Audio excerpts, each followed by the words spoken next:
Assalamualaikum warahmatullahi wabarakatuh. Kita berdua kembali, Arderio bersama Muhammad dari. Kita bakal mengulik hasil Pilkada 2024. Benar. Banyak kejadian-kejadian yang seru. Tapi memang sudah kita prediksi. Betul. Yang meleset kalau saya secara pribadi Jakarta. Karena saya pikir Ridwan Kamil di awal kemarin bisa satu putaran, tapi ternyata Bapak Cawagup ya kan sering ngasih statement-statement yang blunder gitu. Betul. Terus konsolidasi dari Pak Pram juga luar biasa. Betul. Bisa menggalang lini-lini massa termasuk supporter sepak bola yang iya ini ya, misalnya beberapa kelompok pendukung Persija itu juga ada yang apresiasi terhadap Mas Pram ya Bang. Betul, karena memang ya seperti yang dibilang dulu-dulu dari awal pencalonan beliau, kalau Pak Pram ini diterima oleh semua kalangan, betul. Semua kalangan. Dan hari ini beliau membuktikan ya kan bisa unggul dari Pak RK. Tapi bukan cuman beliau yang unggul. Tapi Bapak Dharma Pongrangkun 10%. Itu maksudnya dengan dia yang independen bisa dapat suara 10% itu luar biasa loh Bang. Berarti kan banyak orang yang dalam tanda kutip percaya ya terhadap ide-idenya. Kalau kemarin melihat beberapa statement orang-orang, dia banyak mengeruk dukungan adalah di titik-titik terakhir. Oh. Karena ada dukungan Pak Anies ke Pak Pram. Nah, itu menarik itu. Pak Anies dan Pak Ahok itu sama-sama mengendorse Pak Pram. Kayak gitu. Dalam tanda kutip kan kalau Pak Ahok memang teman satu partai ya. Iya. Tapi Pak Anies itu dia lebih condong ke Pak Pram, padahal kan Pak Anies Baswedan itu identik dengan PKS kan. Nah, PKS sendiri selain di Jakarta dia gagal, di Jawa Barat dia gagal. Betul. Padahal di Depok juga gagal. Di Depok juga gagal. Betul. Di basis-basisnya lah yang gagal. Iya. Nah, apa yang terjadi dengan PKS sebagai partai kader itu juga patut dipertanyakan itu. Dan bukan hanya PKS yang kelihatannya gagal, tapi partai kader satunya juga hasilnya nggak oke. Iya ya, Red Bull ya. Red Bull, Banteng Merah juga nggak oke. Nah, menariknya adalah seluruh kandidat yang didukung Kim itu menang kecuali Jakarta, Bang. Di Jawa ya. Oh, di Jawa. Banten si siapa? Andra Soni menang. Terus kemudian di Jawa Barat Deddy Mulyadi menang. Deddy Mulyadi menang. Terus di Jawa Tengah Pak Ahmad Lutfi menang. Jawa Timur Bu Kofifa menang. Kalau Jogja nggak masuk hitungan ya. Yeah. Sultan menang terus dia di sana. Betul. Ya, kan? Itu apalagi Jawa Tengah yang bisa dibalik prediksinya. Betul. Kalau saya dari awal memang berkeyakinan bahwa beliau menang karena begitu humble-nya Bapak Ahmad Lutfi, ya kan, dengan masyarakat loh. Bukan saya bilang Pak Andika nggak humble ya. Cuman saya waktu pendekatannya ke masyarakat Ahmad Lutfi ini lebih banyak karena 3 tahun dia jadi Kapolda Jateng. Sebelum jadi Kapolda pun banyak berinteraksi di Jawa Tengah. Betul. Walaupun asli dari Magetan Jawa Timur. Terus wakilnya pun luar biasa, ya kan? Terus, anak dari Yasin. Ya, anak dari Mbah Maimun. Walaupun saya sempat dengar yang lucu adalah orang-orang yang pada saat itu mencoblos Tat Yasin, ya kan, Pak Tat Yasin pada saat dulu jadi Wagub minta dicoblos, ya kan? Begitu minta jadi anggota DPD dicoblos. Lah kok sekarang minta jadi Wagub lagi? Dicoblos lagi. Nggak dicoblos, tapi tetap menang. Iya, jadi orang ini suara-suara di bawah. Kamu minta jadi Wagub tak coblos. Terus habis itu jadi anggota DPD tak coblos. Lah kok kamu mundur? Tadinya bilang jadi anggota DPD. Akhirnya begitu jadi Wagub saya nggak mau nyoblos. Tapi ternyata masih luar biasa. Masih menang. 60% nyampe? Sejauh ini sih kalau real count-nya KPU itu di angka 56, Bang. 56. Tapi kan itu belum suara semua yang masuk ya kalau real count-nya KPU ya. Dan ini kalau dari data ini angka golput di Jawa Tengah itu 32,58%. Tinggi. Enggak dong, tidak tinggi dong, enggak tinggi. Enggak, itu cukup memang segitu. Memang segitu wajar. 32,58%. Itu luar biasa. Berarti banyak orang yang memang memberikan hak suaranya ya. Betul. Memberikan hak suara. Nah, kalau di Jakarta itu golputnya 46,95. Hampir 50, Pak. Iya, itu tinggi itu. Tertinggi. Dan itu tertinggi dalam sejarah Pilkada DKI Jakarta. Kalau di Jawa Barat itu 38,21. Oh, masih inilah. Masih biasa lah itu. Jawa Timur Bang. Jawa Timur aku nggak pegang ininya karena maksudnya nggak enak kita ngomong. Tapi yang luar biasa di Sumut sampai 50% yang golput. Iya betul. Mas Bobi juga menang kan di sana. Betul. Mas Bobi menang di sana. Maksudnya apa 50%? Ya itu golputnya. Maksudnya apa sampai harus diulang atau gimana? Enggak lah. Enggak ada diulang Mas. Nggak diulang. Ngapain diulang? Nggak diulang. Duit lagi dong. 6 bulan nggak ada yang nyoblos loh. Ada itu 40-nya nyoblos. 40-nya nyoblos. Tetap hitungannya kan 50% plus 1 itu hitungannya adalah jumlah selisih suara antara si kompetitor 1 dengan kompetitor 2, Mas. Bukan maksudnya ininya apa namanya DPT-nya bukan DPT-nya. Tapi jumlah selisih suaranya. Gitu ya, kan? Yang menarik kalau dari Pilkada Gubernur yang bisa 2 putaran hanya DKI karena memang kan undang-undangnya khusus. Tapi kalau untuk daerah lain ikutnya adalah undang-undang ini Pilkada. Jadi kalau orang yang nanya, lu ini calon ini di daerah ini 2 putaran apa gitu-gitu ternyata enggak. Tapi yang menarik juga seperti di Banten Bang, itu Pak Andrasoni itu berhasil menyudahi dinasti politik loh berarti Bang. Ya enggak dong, berganti dinastinya. Iya maksudnya kan jadi dinastinya Wagub. Kan Wagub ini juga mempunyai dinasti di Banten. Enggak ya kan Bu Airin itu kan diidentikan dengan dinasti lama kan. Oh iya. Dinastinya Ratu Atut kan. Ini dinasti lama dua-duanya Mas. Wakilnya Andrasoni kan Natakusuma. Oh iya enggak, maksudnya yang ininya Ratu Atut dulu kan Banten kan terkenal dari siapa namanya? Si Bu Ratu Atut kan. Enggak dong. Ini ingat gak pendengar kita di TikTok waktu itu yang ngomong? Kalau di Banten ada 2 dinastinya. Yang satu Ratu Atut, yang satu wakilnya ini. Jadi cuma berganti aja. Berganti ya, makanya kan mengakhiri dinastinya Ratu Atut untuk ada dinasti yang lain gitu loh. Iya. Kan? Benar. Dan yang menarik di Banten ini kalau saya katakan, Bu Airin ini kan Golkar ya. Ketua tim pemenangan Prabowo Gibran. Kalah. Berarti kemarin menangnya Prabowo Gibran di Banten. Bukan karena Bu Airin. Bukan karena Bu Airin. Iya. Iya kan? Karena Pak Prabowo endorse Bapak Andrasoni ini di detik-detik terakhir masa kampanye. Tapi memang kalau aku melihat Bang ya, salah satu kemenangan Andrasoni tidak terlepas dari si Pak Sumi Dasko. Jelas, dan juga Mas Pacul. Ya, karena dia mengendorse jauh sebelum pencalonan. Mas Pacul sudah ngomong, nanti yang jadi gubernur adalah Andrasoni karena itu Koreanya Bapak Dasko. Itu luar biasa sih itu. Ya kan? Dari asisten sampai akhirnya jadi gubernur tuh real Korea. Real Korea. Kalau zaman dulu ada yang kayak gitu, Pak Novanto. Mas Setia Novanto, iya. Ketua DPR RI ya. Betul. Yang benjol segini nabrak tiang listrik. Itu yang menarik di beberapa pilkada gubernur, ya kan. Tapi di Jawa, di luar Jawa juga ada yang menang mutlak adalah istri dari Bapak Benny Laos. Di mana itu Bang? Maluku Utara. Yang jet. Oh iya, jetnya meledak itu ya. Itu apa namanya? Speedboatnya meledak. Meledak, betul. Dan itu menang mutlak istrinya.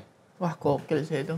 Itu luar biasa. Gokil. Itu sampai sekarang gimana kasusnya deh Bang? Nah, itu kita juga dibilang kan ini ada sabotase dan lain-lain. Tapi kita juga nggak tahu. Seperti Mas Dari bilang, kalau tidak ada kita di sidangnya dan kita tahu akar permasalahannya, kita nggak boleh terlalu dalam ngomong. Nanti ada yang ngomel, nggak terima, susah juga. Iya. Kita bahas di kulit-kulitnya aja. Karena memang itu garis tangan gitu Bang ya. Betul. Garis tangan itu nggak bisa dilawan. Kalau kita ngomong nasib takdirnya seseorang itu nggak bisa dilawan. Betul. Ada yang menarik juga selain pemilihan gubernur Mas Dari ya.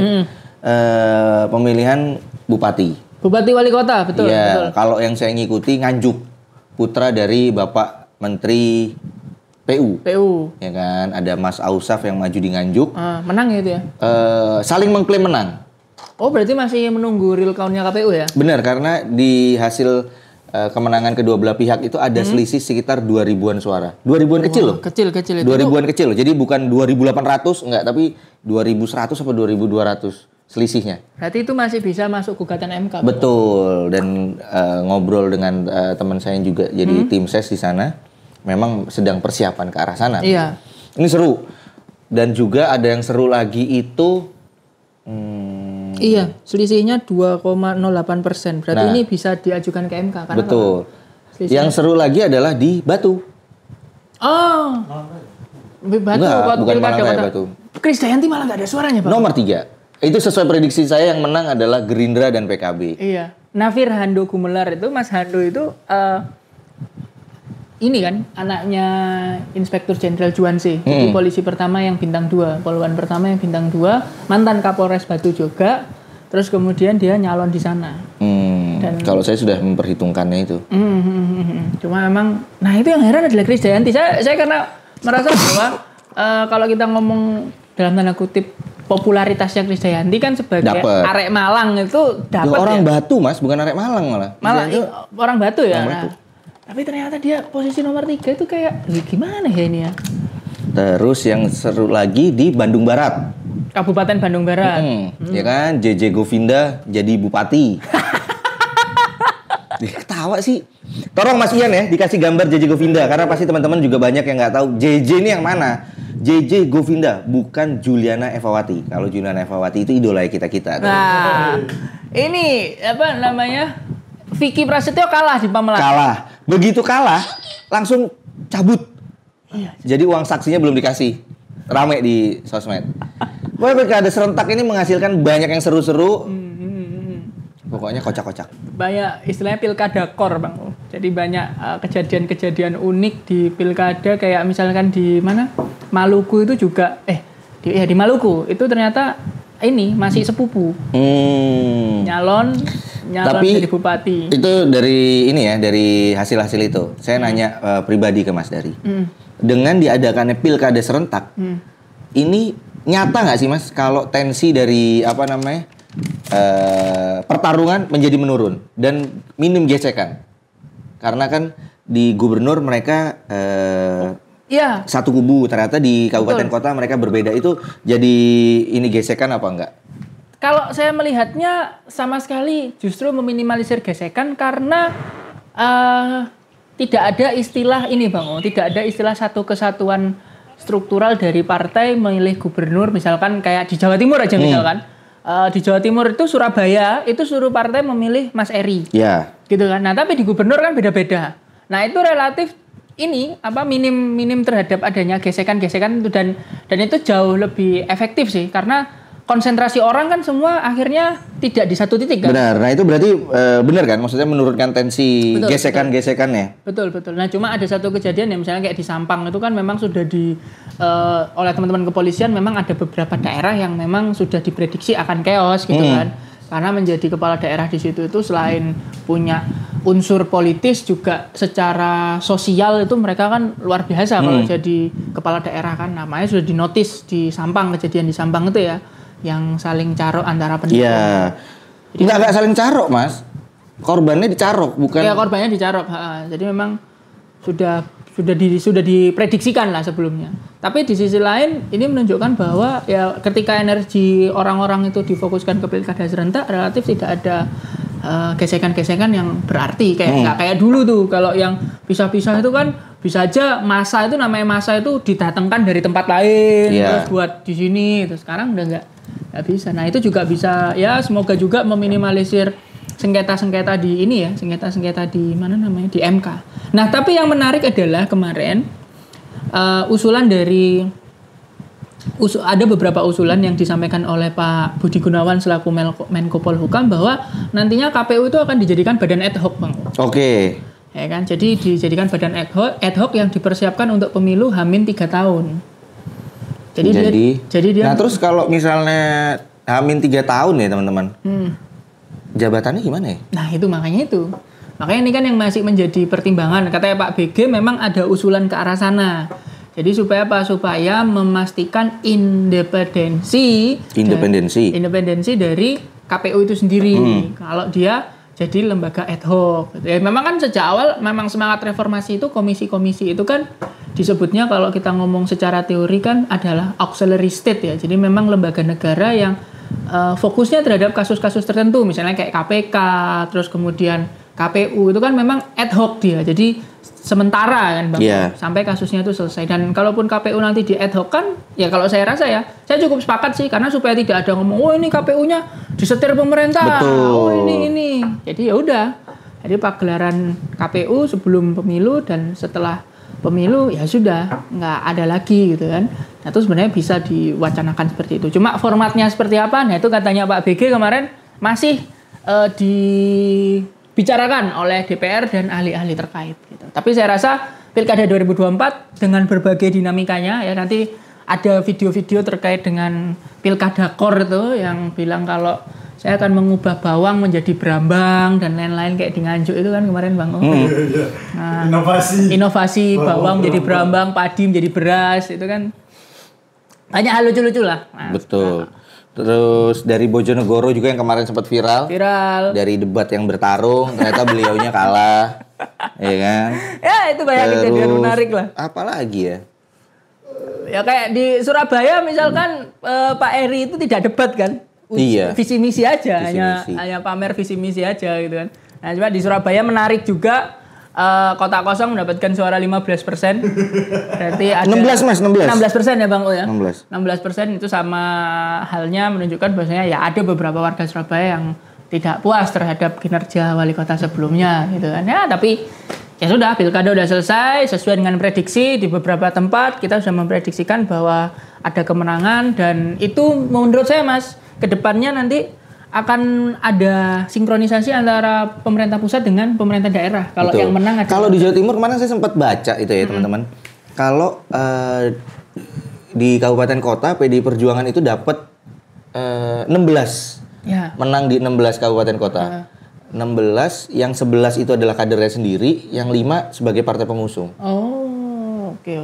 Iya, kalau masih di level kabupaten kota PDI banyak yang menang. Banyak ya. Banyak yang menang kayak di. Cuman kalau untuk level gubernur untuk 2029 mereka sudah kehilangan Andika Perkasa. Iya. Karena sebenarnya Andika Perkasa bisa menjadi petarungnya Bapak Prabowo. Betul. Tapi beliau menghidupkan Pramono Anung. Gokil sih itu. Iya kan? Gokil. Hidup kartunya, dan Pak Pramono Anung bersama putranya menjadi kepala daerah. Iya, Mas belum masih nunggu hasilnya, takutnya putaran kedua kita ngomong nih salah. Loh Mas Dito itu putaran kedua Bang? Ya enggak dong, enggak ada putaran kedua, Bos. Putaran kedua cuman DKI. Iya. Karena ada undang-undang khusus ibu kota. Ya, Mas Dito. Mudah-mudahan aja lah. Kalau saya sih Mas Pramono oke sih memang orangnya.